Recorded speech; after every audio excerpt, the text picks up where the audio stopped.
Guys, did you think this through? Not really. Not really. Impractical Jokers the movie, in theaters February 21st, rated PG-13. Hello, internet world out there. Cyberneticshark here, with an all-new video coming to you, movie review.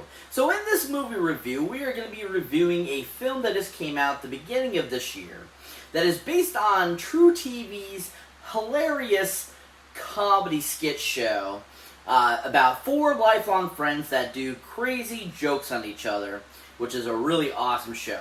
But we're going to be talking about that film that they just released this year about it, and all the kind of cool pro quo and all that kind of good jazz. So, we're going to get right into that. But before we do that, if this is your first time here, or if you have been here before, please don't forget to hit that subscribe button and that bell notification button so you don't miss out on this awesome video or any of my other videos I put up or any future videos to come. So let's get right into this and see what this movie review is all about.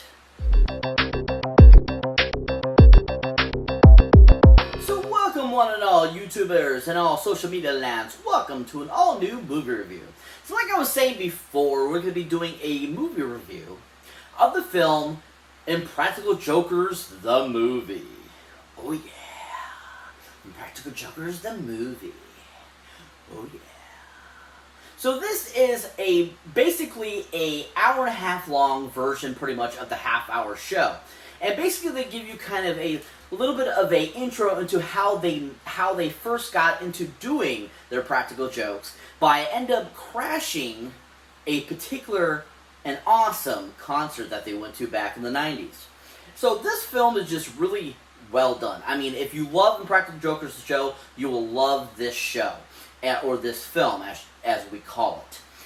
But if you are not a huge fan, but you still like to laugh or like comedy or silly, funny jokes, this is definitely a movie to check out. So this film was actually directed none other by a gentleman named Chris Henchy. Oh yeah, Chris Henchy. So Chris Henchy is actually married to Brooke Shields, aka Miss Original Lagoon. And they've been married since 2001, so 19 awesome years. Glad to see that they're still together. But he actually really has no other directing credits, except for he's done a few like music videos. But mostly he's been a writer his whole career. And that's actually, they actually met while he was writing on one particular show that she was on. But anyways, so the two shows or two movies that I've seen that he actually has written, which I think are really fantastic films, is none other than a great film that came out in the 2010s, and is a Will Ferrell classic that I think doesn't get enough appreciation, and I feel it's very underrated for what it is. And that, of course, is a film called Land of the Lost. Oh, yeah. So Land of the Lost, I feel, is a very underappreciated, unrated film. It got really bad slack because of its, of its CGI work and all kinds of stuff like that. But I thought this was a really solid written film, and I thought Chris did a great job of giving us this great plot, a great storyline, and just, Will Ferrell and everyone else that was involved just really brought it to a great, funny conclusion and just a really fun film. So if you like Impractical Jokers movie, definitely check out Land of the Lost for his writing capabilities, because he wrote a really great screenplay for that film. Now, the second film he wrote that also is a great other Will Ferrell movie, and Zach Galifianakis film, that's just a really fun film, really well, done, and just really awesome. And then, of course, the film called The Campaign. Oh yeah, The Campaign, which is a great movie to watch right now, especially with, it being 2020 and the campaign going on between Biden and Trump right now. This is a great film to watch because it's almost like watching the campaign, how it's going on today. But when it comes to Chris Henchy's writing of the film, he wrote such a solid, great screenplay for The Campaign. This movie is absolutely hilarious, from the eccentricities of how a real presidential election goes. It's so almost accurate and on point. And he just wrote a really amazing screenplay for this movie and just made it super funny. And Will Ferrell and Zach Galifianakis and everyone involved just brought it to life and gave us this really great, funny comedy film directed by Jay Roach. So if you haven't seen The Campaign, definitely check it out. Chris Henchy did a great job of writing that film. Now, when it comes to his directing of Impractical Jokers film, I thought he did a great job. All the actual, laid out, footage of, them kind of interacting with, Paula Abdul and stuff like that, and kind of like the movie montage for the film versus the actual Impractical Jokers like actually going out and doing the jokes. He did a really good job of giving really great kind of like scene and specific and funny criteria to it. It just was really well-rounded and really funny. I was really impressed with it, and I thought he did a really good job of his directorial debut. If you haven't seen Chris Henchy's in anything or any of his stuff, definitely check out Impractical Jokers for his directing. He was amazing as a director. So that brings me to the very funny cast of this film. Now, the funny cast of this film, of course, is the 4 guys from the awesome Impractical Jokers TV show. Now, all 4 of them have been lifelong friends, like I said, and basically they actually started out doing podcasts in 2012 called The Tenderloins, which actually is kind of similar to their Impractical Joker TV show, but on a podcast level, which I thought was kind of interesting. But unfortunately, all the guys in this film, none of them actually have any other acting credits except for their actual show and doing their podcast. But to start off this awesome cast is none other than one of the great guys that goes by just the name Joe in the show, Mr. Joe Gatto! Oh yeah! So Joe Gatto, one of the main guys from the Tenderloins or Impractical Jokers, he's just really awesome fun to watch in the film. Some of his practical jokes are just so freaking hilarious, and the enthusiasm he gives into doing his pranks are always spot on and so energetic and enthusiastic, and I love it. And I think that what makes him so enjoyable to watch is because he's just so into it, and I always enjoy his performances in any of the shows I've watched, and actually the film itself. He's just really fantastic and funny, and a great addition to the Impractical Jokers. Now that brings me to the second person I'd like to talk about, and that of course is Mr. Sal Vulcano! Oh yeah, Sal Vulcano. Yes!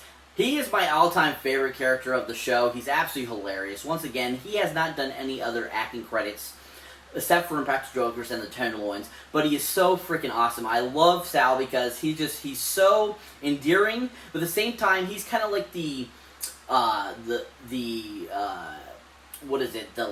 baby of the group, I would call him, because he, like, so many different things make him not want to do certain practical jokes, or he's such a germaphobe and stuff like that, which just makes him super hilarious to watch when he has to do certain things. He just absolutely awesome, and I absolutely love the guy. I think he's fantastic. He's a great part of this, awesome quartet, and he's just really fun. If you are a fan of Sal, definitely check out this film for his performance. So that brings me to the third awesome person in this awesome film. And that, of course, is Mr. Brian Quinn. Oh, yeah, Brian Quinn. He is known as Q on the show and in the film. And he is just kind of like I feel he's kind of like the leader, because usually most of the time Q doesn't have to do any of the, final gags, at the end of the show. He's pretty like the main man himself. He's always winning. He's always getting things done. He's always doing what others can't.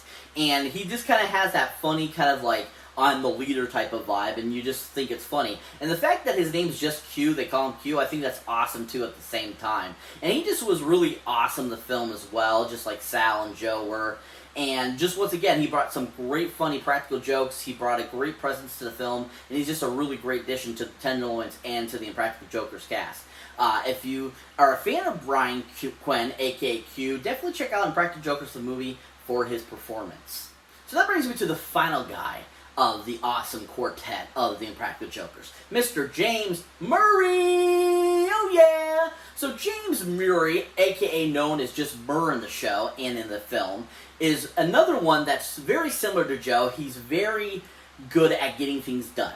He's really good at getting people to do things. He's really good at getting people to participate in the practical jokes, and he's just really hilarious too at the same time, because he has some of those kind of phobia type of deals, or intricacies that Sal have, and all of them have that type of deal. But like I feel Murr and Sal have the biggest of those. And Murr just is so funny because he looks the oldest of the bunch, but they're all the same age. And just I feel when some people look at him, they're just like, "What are you doing this for?" So it's really funny just how the great presence he brings, the great energeticness too as well, like Joe, and he's just really fun. I absolutely love that they call him just Murr, because I think that's a great name, just super hilarious and fun, and he's just really fun in the film, and especially the scene when he's at the Paula Abdul concert, he was like on point perfection. He was so sticking hilarious. If you're a fan of the Impractical Jokers show, definitely check out Murr in the awesome film Impractical Jokers the movie. He was amazing. So if you're not familiar with what the Impractical Jokers the movie is, like I said, it's about an hour and a half long version of their TV show, except with some added kind of footage to make it more movie-like. And basically what the premise of the film is, the film starts out with them at a Paula Abdul concert, and that's kind of where the Impractical Jokers became, because they create a impractical joke on the stage at the Paula Abdul concert, and that kind of leads them into the film and starting on their new quest to basically go back to a Paula Abdul concert and do the exact same thing they did, 20 plus years ago. So, I mean, it's a really fun film, really well done. You have many intricacies in the film that are just hilarious, lots of great practical jokes. You have actual Paula Abdul in the film, which is awesome. I think it was great she did the film. She was fun, but there's a lot of other cameos in the film, too. Like Joey Fatone makes a cameo. Will Ferrell does. I thought it was funny how many of these big actors were in it, too, as well. And I think that's just really amazing and really shows the level of how, fun and great the show is as a whole, and just the fan base that they have. I think that's really cool. But if you haven't seen Impractical Jokers, the movie, definitely check out People. It's super funny, super hilarious, and really fun. And if you're a fan of the TV show, you will definitely love the movie because it's just as good as the TV show. Fantastic, giant 10 golden movie boxes up on this bad boy. Really well done film. So that's it for this movie review, folks. As always, thank you for watching. Thank you for liking. Also, thank you for being a subscriber. And if this is your first time here, don't forget about the awesome horror pack. Check out the awesome horror pack, people. Links are down below where you can get great horror films right to your door every month for a great low price. You can either get DVD format or Blu-ray format, where each month, each box has a special edition, and even the new Blu-rays are starting to have 4Ks in them, which is really awesome. So that's something to interest you. Check out that link down below, people, and check it out. And also, there's a link down there to get a discount if you're a first-time subscriber. That's right, people. First-time subscribers. Oh, yeah. And as always, people, we'll catch you in the next one.